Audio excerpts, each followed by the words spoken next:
A galera que acompanha o canal da Oficina Mivec aí, fazer um vídeo aqui rapidinho aqui, que às vezes muitos mecânicos aí terminam apanhando. O carro é esse aí, um ASX, mas se aplica para Lancer e Outlander também, ou 2.0 ou 3.0 diesel. Barulho na suspensão, beleza?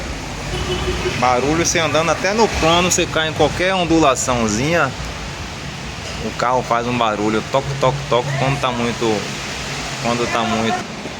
Aí voltando aqui, galera, aí o mecânico olha aqui, né? Pô, o coxinho, o patentezinho aqui tá estourado, né? Amortecedor velho. Vamos trocar o amortecedor para ver. Mas assim, o amortecedor ele não vai estar 100% porque é um amortecedor usado.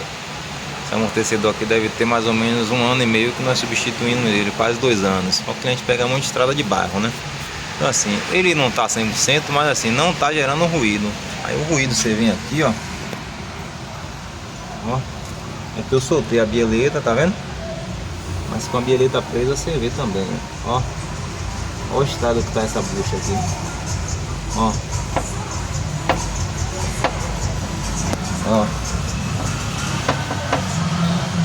tá vendo?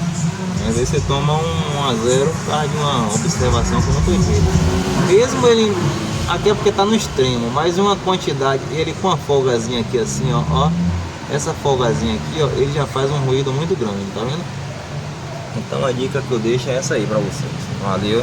Gostou do vídeo? Se inscreve no canal aí, deixa seu like aí que não custa nada.